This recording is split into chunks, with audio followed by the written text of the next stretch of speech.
Hey y'all, welcome to Uncle Dan's Front Porch. Today I want to talk to you about anxiety.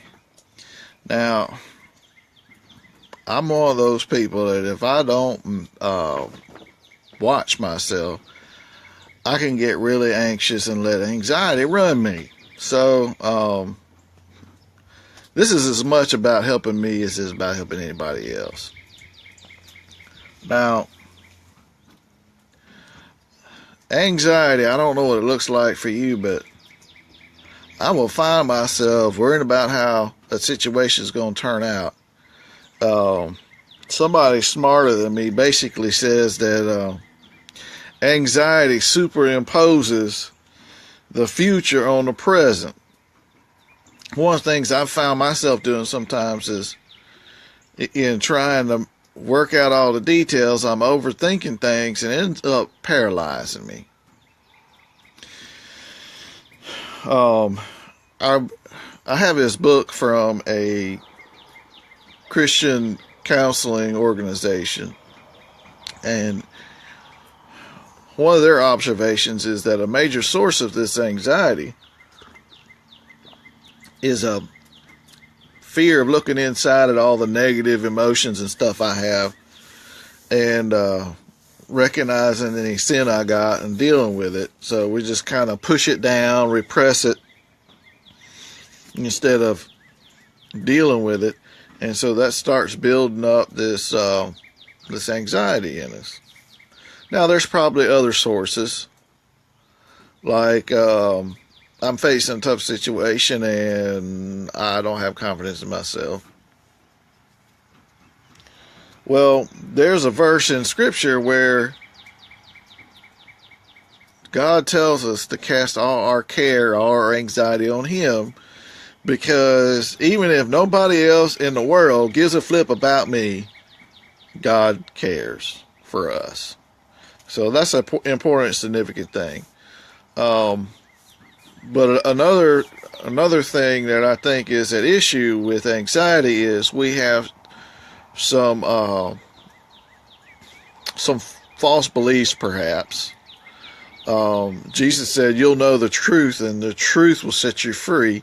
And if you've ever been or dealt with anxiety, you're not free. So that's something that we can do to work through this anxiety stuff.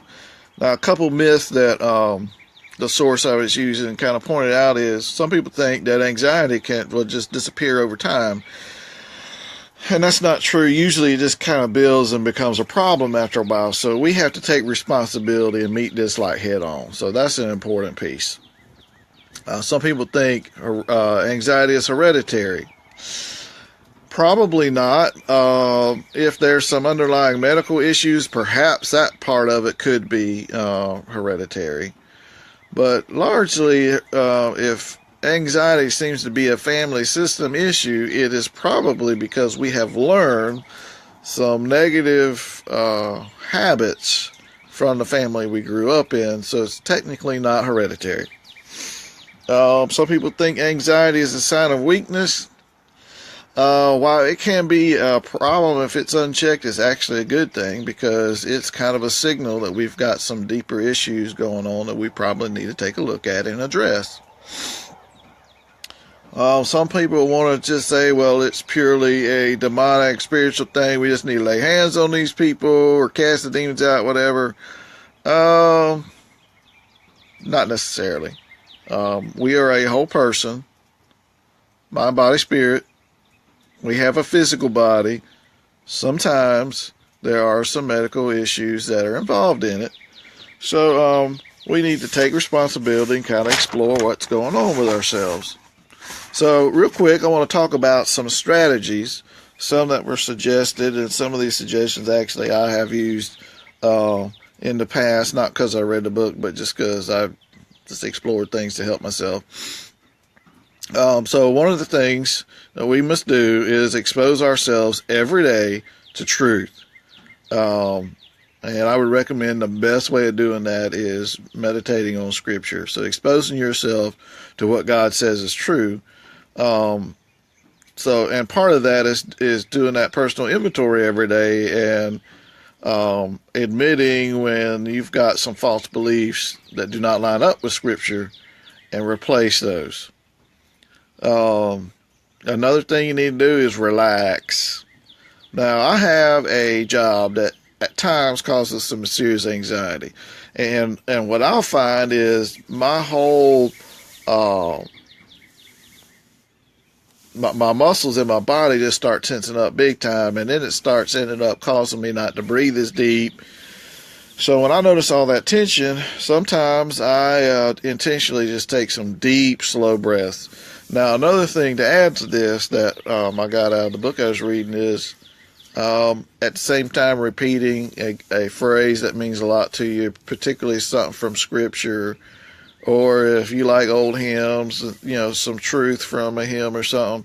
I'm just going to tell y'all, sometimes I'm listening to the radio and a good song comes on that speaks directly to the situation I'm in right there.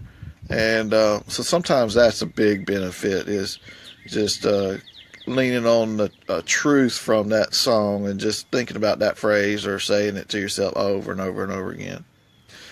Exercise. Some of y'all think it's a 4-letter word. It's actually an 8-letter word, which means it's, you could say double bad or whatever, but exercise is a good thing. Now, my recommendation is find an exercise that you enjoy. But here's what exercise does for you. Exercise causes you, it creates a diversion for you, focusing on something else.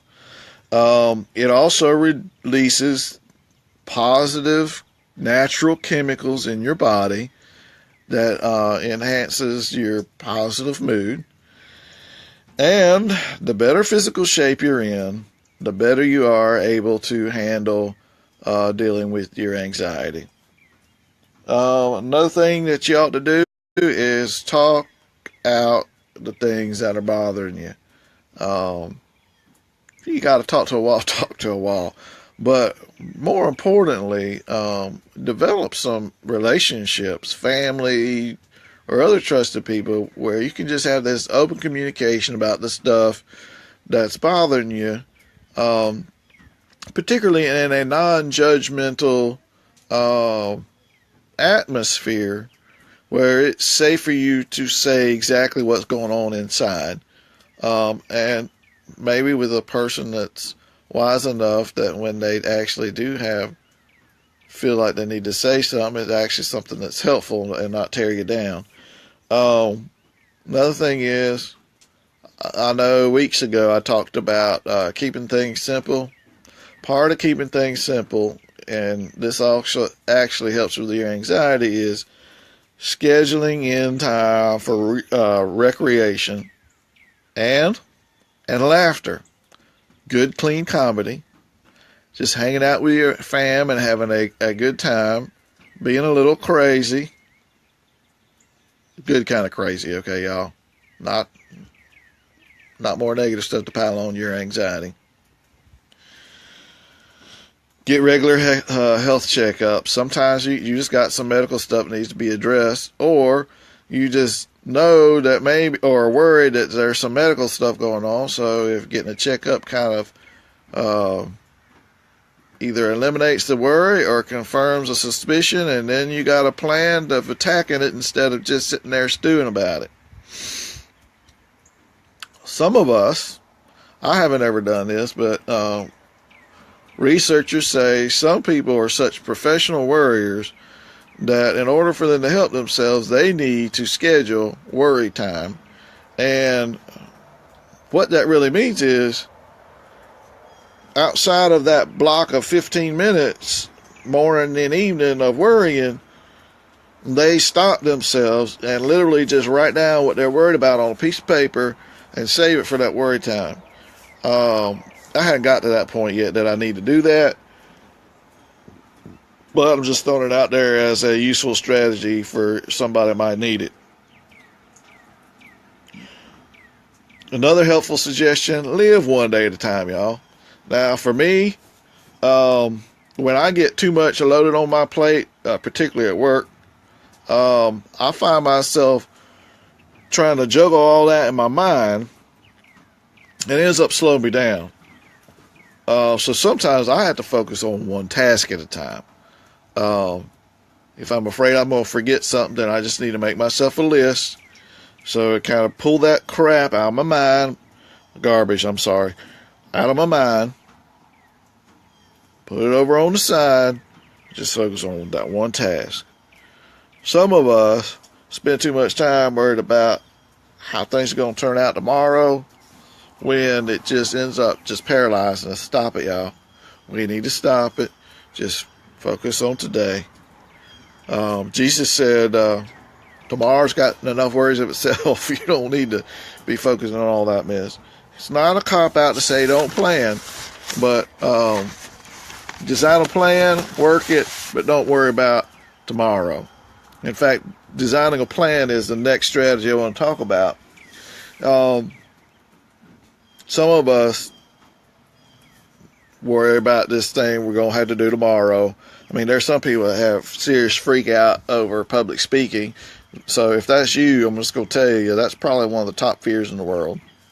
Well, one of the ways to fix that is if you're going to have to speak, get really prepared. Some people have testing anxiety. Get prepared. Create a plan, do the plan, and be prepared.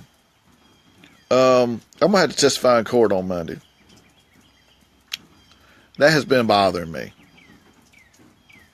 But once I started preparing, reviewing notes, because I'm going to court on a case that it's like months ago, so there's details that are foggy. And I'm not particularly fond of sitting in front of a lawyer whose job they get paid to try to make me look stupid. I don't enjoy that. But here's the truth.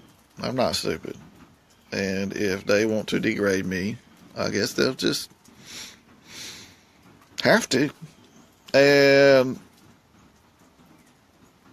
I'm trying my best not to question whether or not I actually did a good job, because I've been affirmed many times by my supervisor that I do a good job, so I need to move on.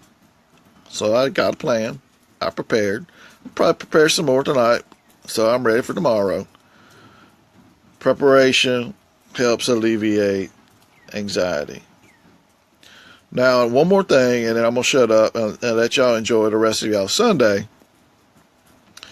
is cultivating this awareness of God, which means reminding myself, hey, God's here. But also, since He's here, why not talk to Him about the stuff that's bothering you? It's helpful. Sometimes more helpful than talking to a person. So, I'm going to close with this passage in Scripture.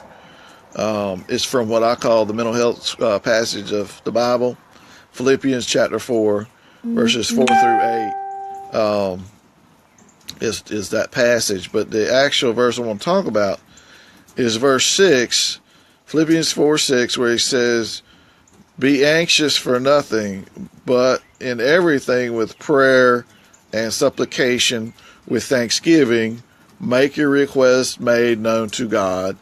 And if you do that, He will give you a peace that blows your mind.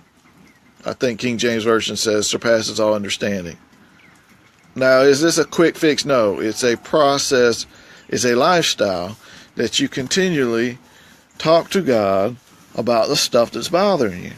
And be thankful to Him, even ahead of time, because that's an act of faith, believing that He has got your stuff handled. And practice that. Always rejoicing that God has got your business handled, even though you're in the middle of being freaked out about it. If you keep following that pattern in obedience to the Scripture, after a while, your mind and the rest of you will just kind of line up, and you'll start experiencing the peace that blows your mind. You will have created this peace bubble for yourself. All right, y'all, get out there. Get rid of that anxiety. Load your truck up, dump it over on God's yard. And we do that by prayer, talking to God, letting him handle your business, and just being thankful that he is more than able to handle your stuff. God bless y'all.